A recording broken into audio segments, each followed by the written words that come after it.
मैं हूं एलबी चौधरी और आप देख रहे हैं एलबी सर की इंग्लिश क्लास।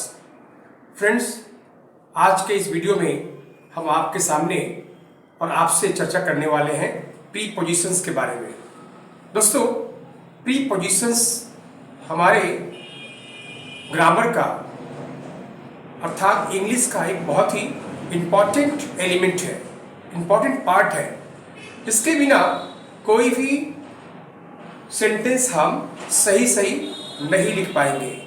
दोस्तों, अगर प्रीपोजिशन में किसी प्रकार की गलती आती है तो उसके चलते हमारे मार्क्स कट जाते हैं और हम चाहे स्कूल्स के एग्जाम्स हो और चाहे कॉम्पिटिटिव एग्जाम्स हो, हम अच्छे मार्क्स पाने से डिप्राइव हो जाते हैं। तो चलिए फ्रेंड्स, हम देखते हैं कि प्रीपोजिशन है क्या और कौन कौन से इंपॉर्टेंट प्रीपोजिशंस है जिसको जानना बहुत जरूरी है। फ्रेंड्स, आपके सामने हमने इस वीडियो में पार्ट 1 लिखा है। ये प्रीपोजिशंस का पार्ट 1 है जिसमें हमने प्रीपोजिशन के बारे में आपको जानकारी दी है। प्रीपोजिशन का प्रयोग नाउन या प्रोनाउन के पहले किया जाता है।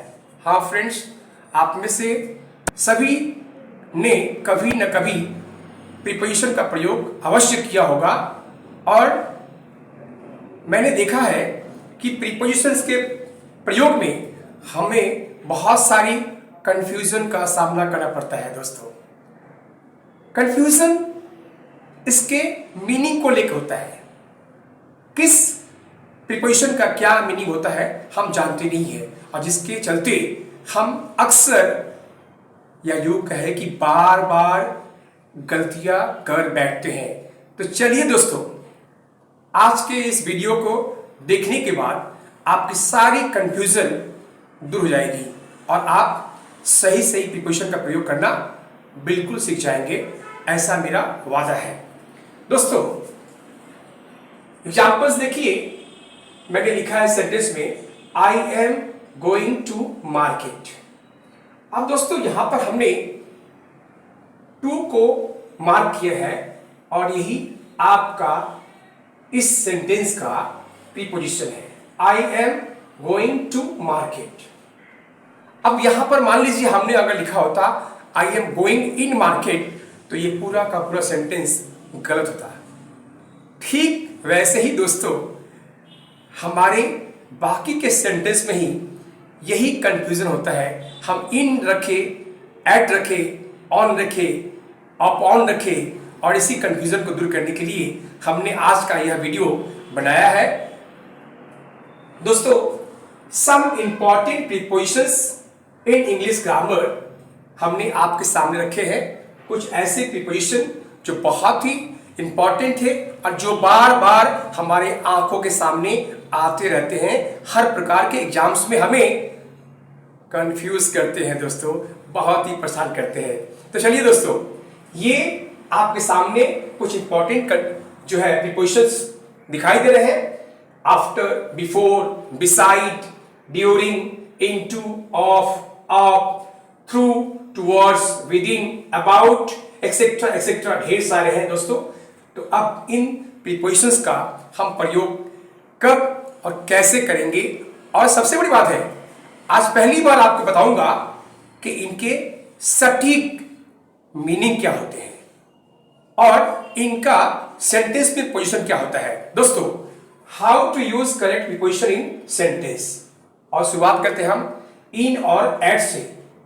इन और एट ये किसी स्थान को इंडिकेट करते हैं। फ्रेंड्स, ये किसी स्थान के बारे में जब हम चर्चा करते हैं तो इन और एट का प्रयोग हम करते हैं। एट का प्रयोग टाउन यानी छोटे शहरों के लिए करते हैं, गांव या किसी के एड्रेस को इंडिकेट करने के लिए हम एट का प्रयोग करते हैं। फ्रेंड्स, आगे देखिए, एग्जाम्पल के तौर पर हमने लिखा है he was born at Manpura in Bihar. यहां पर मानपुरा जो है एक छोटा सा गांव है, इसलिए हमने एट का प्रयोग किया है, और बिहार एक स्टेट है इसलिए हमने यहां पर इन का प्रयोग किया है। सेकंड एग्जांपल पे लिखा हुआ है शी लिव्स एट बेहाला। ये जो बेहला है एक छोटा सा टाउन है, इसलिए यहां पर हमने एट का प्रयोग किया है और सेंटेंस को बनाया है। इन का प्रयोग दोस्तों हम कैसे करेंगे? इन का प्रयोग कॉन्टिनेंट यानी दुनिया में जो महादेश है उनके लिए, कंट्रीज देशों के लिए, स्टेट राज्यों के लिए तथा बिग सिटीज के साथ किया जाता है। जैसे एग्जांपल में देखिए, रमेश लिव्स इन दिल्ली। दोस्तों रमेश लिव्स इन दिल्ली इसलिए कि दिल्ली एक बड़ा शहर है, मेट्रोपॉलिटन सिटी है। सेकेंड है India is in Asia. India Asia में है और एशिया एक कॉन्टिनेंट है, इसलिए हमने यहाँ पर इन का प्रयोग किया है। यहाँ पर इन का प्रयोग ही होगा, एट का प्रयोग नहीं होगा क्योंकि ये दिल्ली और एशिया, दिल्ली एक बड़ा शहर है, एशिया एक कॉन्टिनेंट है। अब दोस्तों आते हैं ऑन, इन, एट, बाई। ये टाइम को भी सूचित करते हैं। दोस्तों हमने इसके पहले दिखाया इन और एट का प्रयोग स्थान के लिए किया जाता है और यहां पर जो है ऑन, इन, एट, बाई ये समय को सूचित करते हैं। फ्रेंड्स एट से निश्चित समय सूचित होता है, इन से पीरियड ऑफ टाइम सूचित होता है, जैसे ऋतु है, महीने हैं, साल है, इनके नाम के साथ भी इन का प्रयोग होता है। ऑन का प्रयोग दिन, डे तथा तिथि, डेट के नाम से पहले होता है। बाई का प्रयोग तक, हिंदी में जो शब्द आता है दोस्तों तक के लिए हम लोग बाई का प्रयोग करते हैं और ये किसी निर्धारित समय या तिथि के प्रसंग में इसका प्रयोग होता है। फ्रेंड्स ध्यान से वीडियो को देख करके आप सही प्रीपोजिशन का प्रयोग करना सीख रहे हैं। फ्रेंड्स हमने ऑन, इन, एट, बाई समय को सूचित करने के लिए प्रयोग करने के बारे में आपसे चर्चा किया था। अब एट, इन, ऑन, बाई का प्रयोग कहाँ कहाँ होता है ये थोड़ा हम लोग देखते हैं एग्जाम्पल्स के माध्यम से। I go to bed at 10 o'clock। Friends यहां पर एट से एक निश्चित समय का जो है जानकारी हमको मिलती है कि मैं 10 बजे बिस्तर पर जाता हूं। At 10 o'clock, at 6 o'clock, at 5 o'clock in a fix time. Second है days are hot in summer. गर्मियों में दिन, ग्रीष्मकाल में दिन गर्म होते हैं। थर्ड है I always walk in the evening. मैं हमेशा शाम के समय वॉक करता हूं। तो यहां पर इन का प्रयोग किया हमने। ही केम ऑन ट्यूसडे, यहां पर दिन के लिए जब बात करते हैं फिक्स डे के लिए ऑन का प्रयोग किया हमने। फिर दे वर हियर ऑन 10th मई, 10 मई को वे यहां आए थे। बी हियर बाय 6 o'clock, 6 बजे तक यहां पहुंच जाना। तो तक के लिए, टिल के लिए हमने बी का प्रयोग किया है। सॉरी दोस्तों, बाई का प्रयोग होगा। दोस्तों बाई का प्रयोग होगा, एक मिस्टेक हुआ। बाई हियर, सॉरी अगेन दोस्तों एक मिस्टेक हुआ। बी हियर बाय 6 o'clock यानी 6 बजे तक यहां पहुंच जाना। अब दोस्तों आगे देखिए, बिटवीन, अमॉन्ग का प्रयोग हम कब करते हैं? दोस्तों जब दो व्यक्ति हो या दो वस्तु हो तो वहां पर हम लोग बिटवीन का प्रयोग करते हैं। Remember friends, keep in mind when there are two persons and we are going to indicate those two persons, we always apply between. Example देख लीजिए, Hari stands between Madan and Manish. Hari Madan और मनीष के बीच में खड़ा है। यहां पर हमने बिटवीन का प्रयोग किया। अमोंग का प्रयोग हमेशा दो से ज्यादा कोई नाम है या दो से ज्यादा कोई वस्तु है उसको इंडिकेट करने के लिए हम लोग अमोंग का या अमोंग्स का प्रयोग करते हैं दोस्तों। दो से ज्यादा वस्तु हो, दो से ज्यादा नाम हो, तो उनके लिए हम अमोंग का प्रयोग करते हैं। एग्जाम्पल के लिए, divide these mangoes among the 4 boys. Friends, ये एग्जाम्पल्स, इस एग्जाम्पल्स के माध्यम से हमने आप लोगों को अंतर बताया बिटवीन और अमोंग के बीच, और उनका प्रयोग कैसे और कब होगा और कहां होगा ये समझाया। दोस्तों, वीडियो के इस पार्ट में हम इन तथा इनटू का प्रयोग कहां और कैसे होता है उसके बारे में बताएंगे। दोस्तों, इन तथा इनटू दोनों का मतलब एक ही होता है, में। हम लोग हिंदी में का प्रयोग करते हैं, घर में, स्कूल में, रास्ता में। ये जो में है उसी का दो नाम है, एक है इन, एक है इनटू, लेकिन दोनों में अंतर है दोस्तों। फ्रेंड्स, इन तथा इनटू में अंतर क्या है?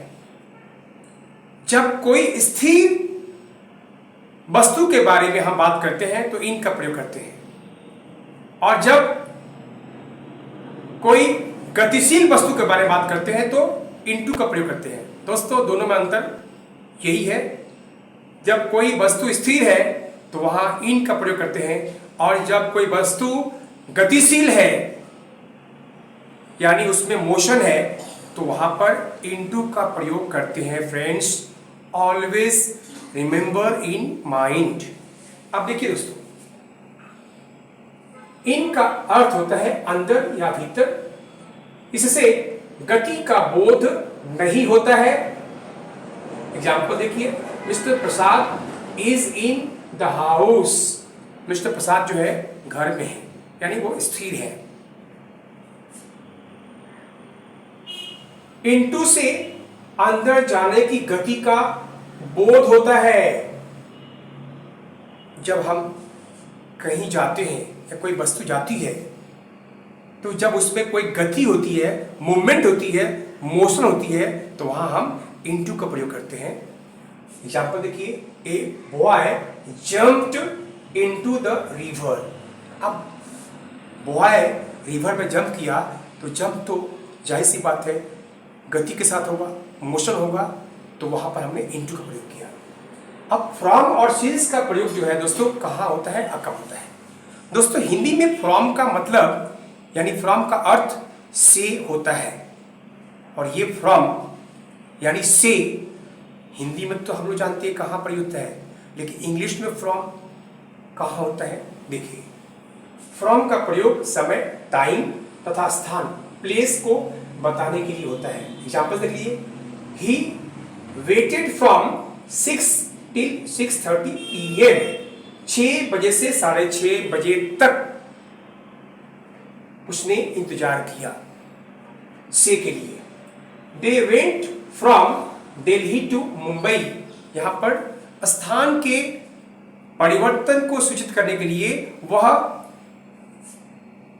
वे लोग दिल्ली से मुंबई गए से। तो फ्रॉम का प्रयोग हम लोग से के लिए करते हैं। अब दोस्तों, सिंस का प्रयोग जो है बहुत इंपॉर्टेंट है। सिंस का प्रयोग अक्सर प्रेजेंट परफेक्ट कंटिन्यूअस टेंस में दोस्तों होता है। प्रेजेंट परफेक्ट कंटिन्यूअस टेंस में जब हम किसी निश्चित समय को बताते हैं, निश्चित तिथि को बताते हैं, निश्चित वर्ष को बताते हैं, निश्चित जो है महीना के बारे में बताते हैं, तो सिंस का प्रयोग करते हैं। फ्रेंड्स, एग्जाम्पल देखिए, she has been here since Monday. They have been working in this company since 2020। यहां पर दोस्तों साल मेंशन है 2020, दिन मेंशन है मंडे, महीना अगर मेंशन हो जुलाई अगस्त सितंबर, सुबह मेंशन हो शाम मेंशन हो, तो पॉइंट ऑफ टाइम जहां पर मेंशन हो यानी समय बिल्कुल निश्चित दिया गया हो, वहीं पर हम सिंस का प्रयोग करते हैं। दोस्तों वीडियो के इस पार्ट में जो पार्ट 1 है, इसमें मैंने कुछ इंपॉर्टेंट प्रीपोजिशंस के बारे में आपको जानकारी दी। अब वीडियो के पार्ट 2 में कुछ और महत्वपूर्ण जानकारियां प्रीपोजिशंस के बारे में मैं आपको देने वाला हूं, ताकि आप अधिक से अधिक प्रीपोजिशंस के बारे में जानकारी प्राप्त कर सकें और सही सही प्रीपोजिशन का इस्तेमाल करना सीख सकें। बाय बाय दोस्त।